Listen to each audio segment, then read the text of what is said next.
السلام علیکم ورحمۃ اللہ وبرکاتہ۔ محترم ناظرین، آئیے آج کے اس ویڈیو میں ہم معلوم کرتے ہیں ایک بہت ہی مشہور و معروف عالم دین، امام، علامہ، اقتدائے زمانہ، شیخ الاسلام، لوگوں کے لیے قدوہ، شیخ، فقیہ، نحوی، اصولی، جن کو ہم اور آپ ابن مفلح رحمہ اللہ کے نام سے جانتے ہیں۔ آپ کا نام شمس الدین ابو عبداللہ کنیت ابن مفلح المقدسی الحنبلی۔ اپنے عصر میں مذہب امام احمد بن حنبل رحمہ اللہ کے متعلق سب سے زیادہ جاننے والے عالم تھے۔ ابن تیمیہ رحمہ اللہ کے زمانے کے ہیں، اسی لیے ابن تیمیہ رحمہ اللہ آپ سے کہا کرتے تھے کہ آپ ابن مفلح نہیں بلکہ مفلح ہیں۔ سن پیدائش کے بارے میں اختلاف ہے۔ 710، 712، 708 اور 700 یہ تمام سن بتائے جاتے ہیں۔ خیر جو بھی ہو، آپ کے پوتے ابراہیم بن محمد فرماتے ہیں کہ آپ ابن مسلم رحمہ اللہ کو لازم پکڑے رہے، ان کے پاس فقہ حاصل کیا، اصول، نحو قاضی برہان الدین زرعی کے پاس حاصل کیا۔ ابن الفویرہ اور القحفاوی بھی آپ کے اساتذہ میں سے ہیں، آپ ان کے پاس بار بار جایا کرتے تھے۔ امام مزی اور امام ذہبی رحمہ اللہ بھی آپ کے اساتذہ ہی سمجھیں، کیونکہ آپ ان سے نقل کرتے تھے اور وہ دونوں آپ کی بہت ہی تعظیم کرتے تھے۔ تقی الدین سبکی بھی آپ کی بہت تعریف کیا کرتے تھے۔ آپ نے فقہ حاصل کیا، اس میں مہارت حاصل کی، اس کو پڑھایا، فتاویٰ دیے، مناظرے کیے اور تحدیث کی اور فائدہ پہنچایا۔ آپ مذہب امام احمد بن حنبل رحمہ اللہ کو نقل کرنے میں ایک نشانی تھے۔ ابو البقاء السبکی فرماتے ہیں کہ میری آنکھوں نے ان سے زیادہ فقیہ نہیں دیکھا۔ آپ زاہد بھی تھے، پاک باز بھی تھے، صاحب ورع تھے، متقی تھے۔ امام ذہبی رحمہ اللہ معجم میں یوں فرماتے ہیں کہ متدین نوجوان عالم ہیں، ان کی خدمات سنن کے رجال اور ان کے ناموں میں بہت کچھ موجود ہے۔ انہوں نے حدیث سنا، لکھا، مناظرے بھی کیے ہیں۔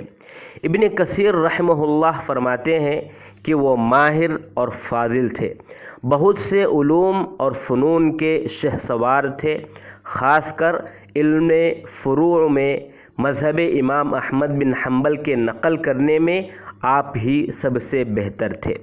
ابن قیم رحمہ اللہ فرماتے ہیں کہ اس آسمان کے نیچے مذہب امام احمد بن حنبل کے متعلق ان سے بڑھ کر کوئی جاننے والا موجود نہیں ہے۔ یہ شہادات کافی ہیں یہ اندازہ لگانے کے لیے کہ آپ کی شخصیت کس قدر ممتاز ہے۔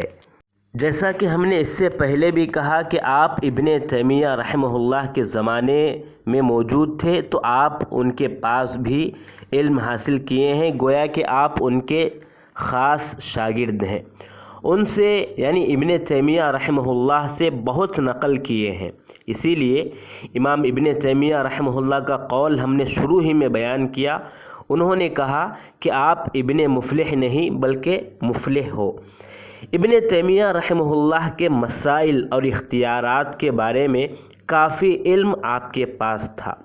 بعض مرتبہ ابن قیم بھی آپ سے رجوع کیا کرتے تھے۔ ابن مبرد حنبلی رحمہ اللہ یوں لکھتے ہیں کہ ان کے پاس بہترین اطلاع ہے اور ان کے منقولات کی کثرت ہے۔ اپنے عصر میں سب سے مقدم تھے، اپنے زمانے میں باعزت شخص تھے۔ زین الدین ابن رجب نے انہی طبقات میں شامل نہیں کیا۔ کہا جاتا ہے کہ دونوں کے درمیان کچھ منافست تھی۔ مسائل کو بہترین انداز میں تحریر اور واضح طور پر آپ نقل کرتے ہیں۔ ابن تیمیہ رحمہ اللہ کی بہت تعظیم کیا کرتے تھے، اپنی کتابوں میں ان کے اختیارات کو بہت زیادہ نقل کرتے تھے۔ کہا جاتا ہے کہ ابن تیمیہ رحمہ اللہ کے اصحاب میں سب سے زیادہ فقیہ ابن مفلح، حدیث کے سب سے زیادہ عالم ابن عبد الہادی، اصول دین میں، طرق میں، فقہ اور حدیث میں اور زہد کے اعتبار سے سب سے زیادہ بہتر ابن قیم رحمہ اللہ ہے۔ نعیمی فرماتے ہیں کہ آپ زاہد، متقی، صاحب ورع، پاک باز اور متدین تھے۔ مصنف تھے، کتاب الفروع تصنیف کیا جو کافی مفید ہے۔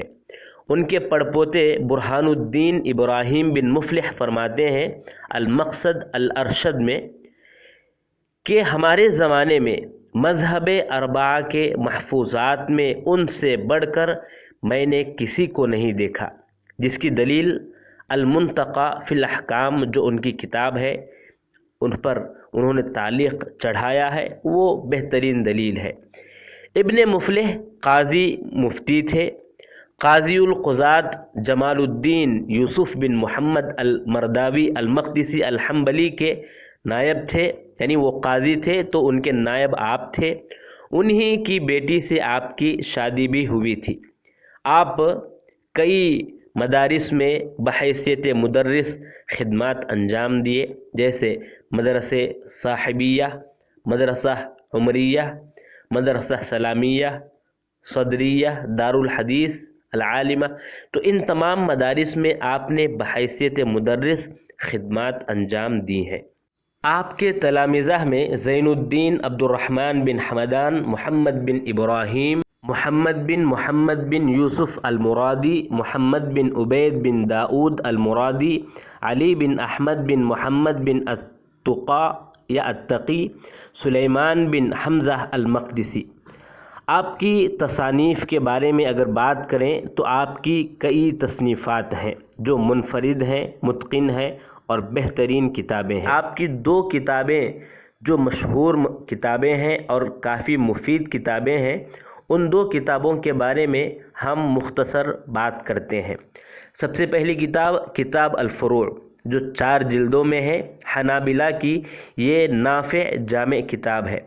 ابن حجر رحمہ اللہ فرماتے ہیں کہ فروع کو 2 جلدوں میں تصنیف کیا، بہت ہی بہترین لکھا ہے۔ اس میں ایسے نئے فروع لائے کہ علماء بھی ششدر رہ جاتے ہیں۔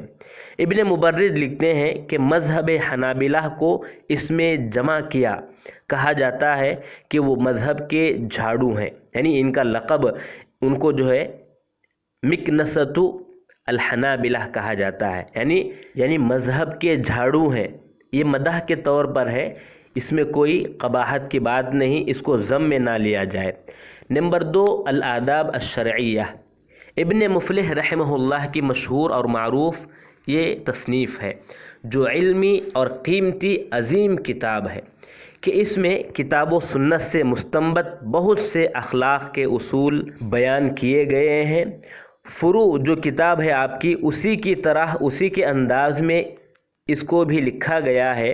ائمہ حنابلہ نے جو بھی تصنیفات کی ہیں، جیسے ابو بکر خلال رحمہ اللہ کی تصنیفات ہیں، یا ابو علی ابن ابی موسیٰ کی جو تصنیفات ہیں، ابن عقیل کی جو تصنیفات ہیں، ابن جوزی رحمہ اللہ کی جو تصنیفات ہیں، ان تمام ائمہ حنابلہ انہوں نے جو کتابیں تصنیف کی ہیں، ان تمام کتابوں کا خلاصہ جامع انداز میں یہ آداب الشرعیہ ہے۔ بلکہ ان کتابوں میں جو بھی چیزیں موجود ہیں آپ نے اپنی کتاب میں بیان کیا، اور اس کے علاوہ بھی کچھ چیزیں مفید اور نئی چیزیں آپ نے اضافہ کیے ہیں۔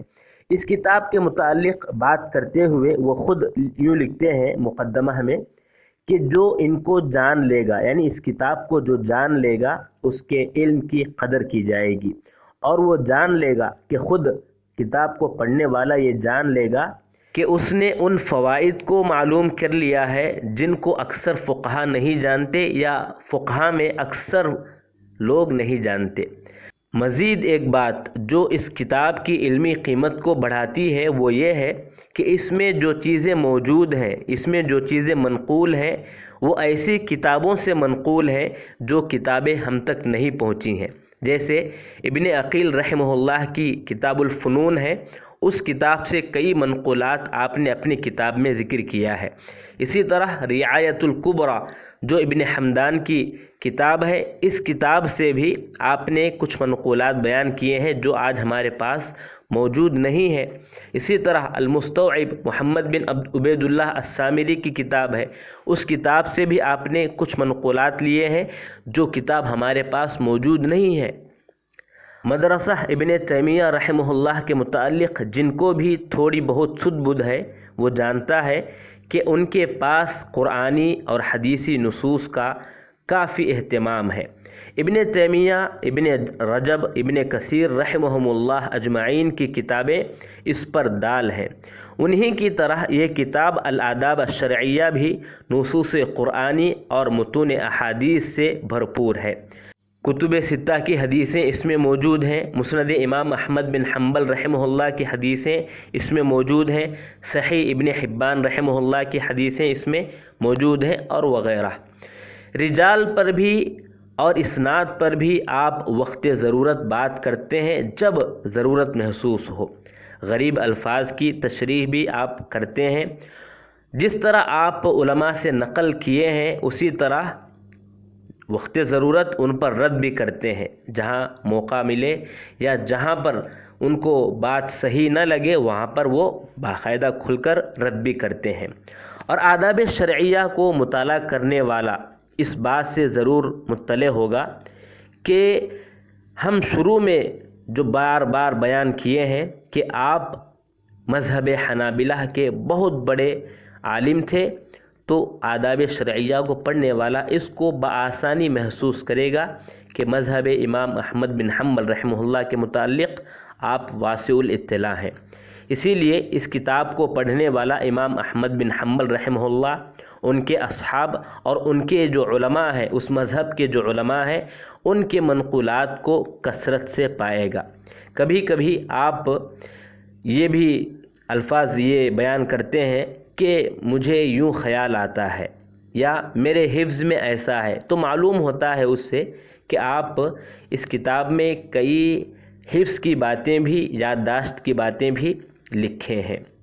خیر، آپ کا انتقال 760 ہجری کو ہوا۔ انا للہ و انا الیہ راجعون۔ اللہ سے دعا ہے اللہ تبارک و تعالی آپ کی خدمات کو قبول فرمائے اور آپ کو جنت الفردوس میں اعلیٰ مقام عطا فرمائے، آمین۔